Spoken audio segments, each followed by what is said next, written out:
In this video, we are going to start talking about entities. Now, we've already been working quite a bit with world geometry. And when you build maps inside of Hammer, if it's not geometry, it's entities. It's an entity. So let's start off by showing you all of the available entities in Hammer. You actually have a menu option that will do this for you. We mentioned this earlier, the Entity Gallery.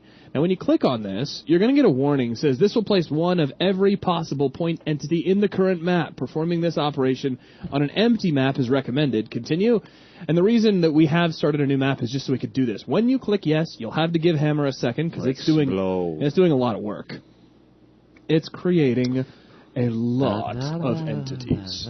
It's creating NPCs, creating weapons, it's creating meshes, all sorts of stuff. And it's like we need some sort of loading music. Don't you even. No, that's not. Yeah, you just sit still. Oh yeah, here we go. Yeah, rock on. So here we've got all the available entities and all the available point entities, at least. So this is kind of like being in the Matrix. You can just kind of fly around and check out all the entities, see what they look like. There's Dog. Hey, Dog, what's up, man? I love Dog. Lots of monsters. Different kind of nodes here, and garden. Some of them will make sense immediately, some of them maybe not, but it's a good way to get to see them all and kind of fly around, see which ones you could use maybe in a given area. So yeah, but let's go ahead and go back to our level. We got an entity you already know right here, the info player start. That's right. That player start itself was an entity. And right now he starts out looking into the wall. If we double click him, we can change the start angle. So if we change 180 degrees and apply, he'll face the other way. Nice. This particular entity doesn't have a lot of items we can configure, but other entities like the light will have a lot more. Okay. Something I just want to do is make the level a little bigger, since we'll need some more room. So I'll just go ahead and drag it around, ignore grouping, and shrink up that door a little bit. Shrink it up a little bit. So that should be it. Now we have it's a real big level. Gonna choose these three items and move them into the one corner. All right. So now what we want to do is go ahead and create a light. Just give me 2 seconds. Just moving the boxes out of the way. We want to create a light, so we go here to the entities menu and type in light, and we can just click on a plane in the 3D view and a light will pop up. Ah, nice. Notice this is only the light, it's not the model, so you'd have to apply the model by itself if you wanted it to look like there was an actual light. Like a light fixture? Yeah. Gotcha. If we double-click, we can double-click the light in the 3D view, or you can go to Edit Properties. Now, can we apply a model to this? No, you'll have to apply a separate static model, which we're going to cover in the next lesson. All right, cool. So, yeah, the light class got a name, so if you want, this is dealing with inputs and outputs, which we're going to cover later, but it's basically so other entities can reference to this light entity. Exactly. Later on, once we start talking about inputs and outputs, you're going to see how entities within Hammer can kind of talk to one another and send messages from one entity to the other. But when they do that, they need to know each other's name. They need to know who they're talking to. So let's say, for example, we had some sort of object, some entity on our level that was going to send a signal to this light, maybe telling this light to turn on or turn off.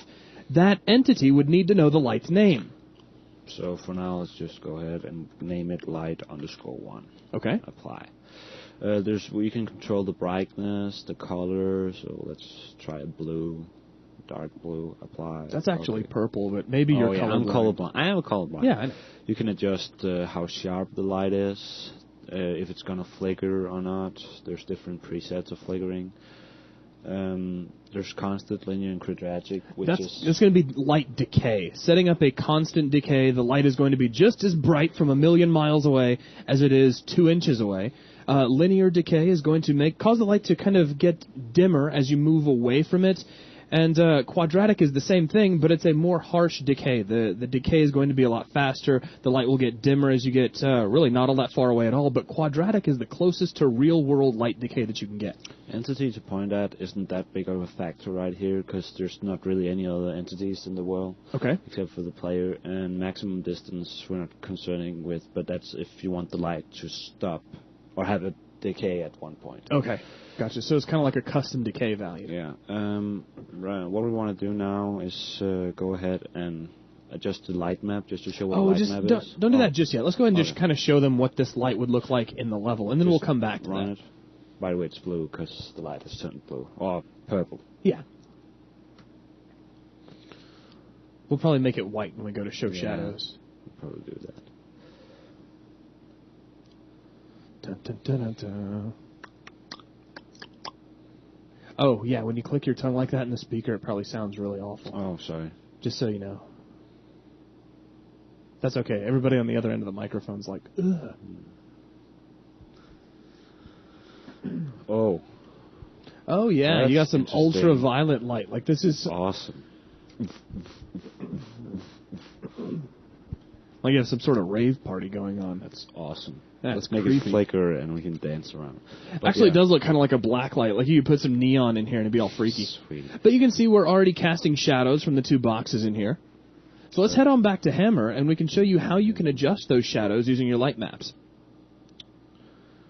But first we're going to do a few things. One, go ahead and make the light white again. Sure. So you just double-clicked on it to bring up its properties. Yeah. And pick color. Let's go white. Okay. And move the light up just a little bit. So it's kind of in line with the boxes and not down below them. That'll probably work. So now what we want to do is... Let's move this to right. There you go. Adjust the textures on the different parts of the map. Now, once again, how did you bring up the face edit sheet? Shift A. Okay. So I'm going to choose this texture. I'm going to take the light map and crank it all the way down to 1. Now, the way light maps are going to work, that's the number of units that each ray of light can hit. The lower the number, the sharper your shadows are going to be. The higher the number, the more faded or diffused your shadows are going to be. I'm going to hit this wall, these walls, and crank it up to 20. Okay. Apply. Let's go ahead and run the map again and see what that looks like.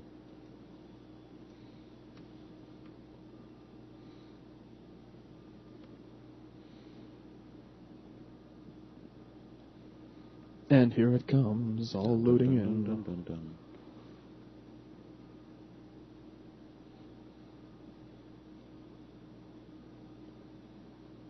Almost there. Oh, it's crawling. It's getting close. There you go. There we go.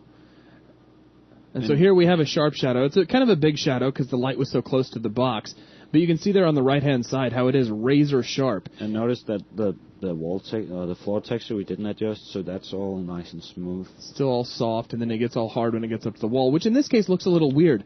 But remember that you can customize this to get specialized effects. Like if you need harsh light coming in through a window, like moonlight, you can adjust this and get some really cool-looking effects. And the other one is really blurry and stuff. Yeah. So yeah, we're going to go ahead and show the spotlight, which is another entity, and sorry about that. You can go ahead and change the entity by going into its properties and choosing another class. So we can choose the light_spot class. All right. And now when we hit apply, we get a spotlight. And because helpers are turned on, we get this visualization on how the light cone is going to work. Very nice.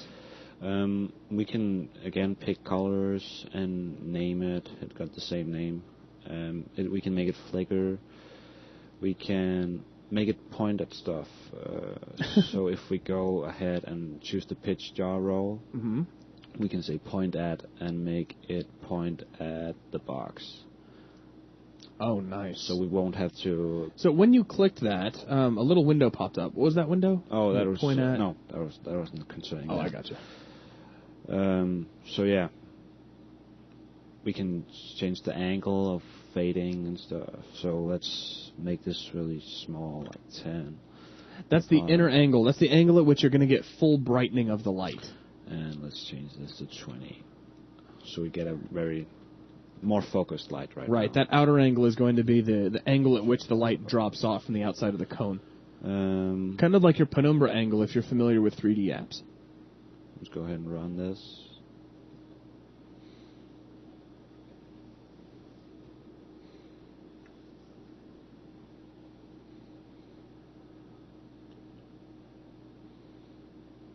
Dun, dun, dun. Getting through that awesome load time. Yeah, loading. They're going to figure out they can fast forward through the load times eventually. Yeah. That's why they made a fast forward button. Yeah.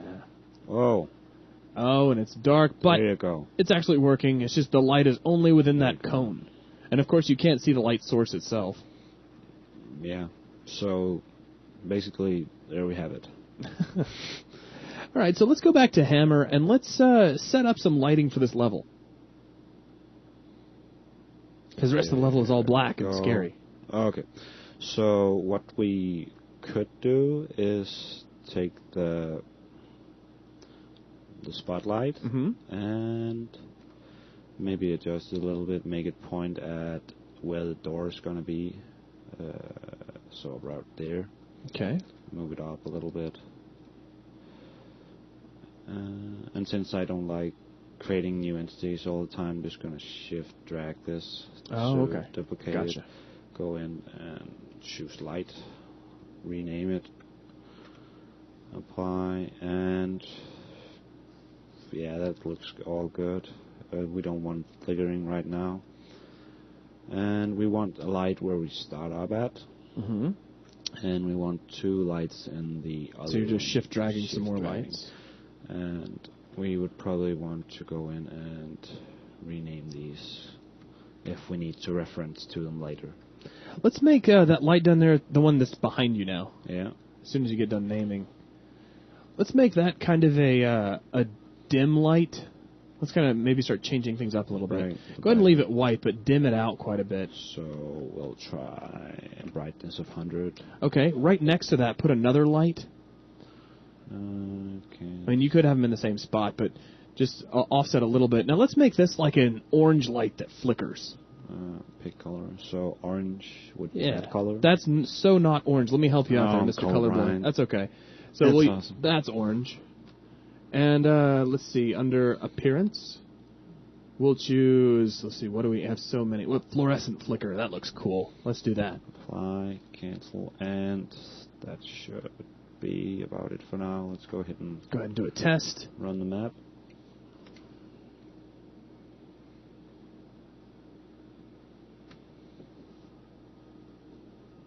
And don't be afraid to play with those appearances, because you got a lot of stuff. Several different kinds of flickers. You have pulses. You have fade on and off. Very cool stuff. Loading.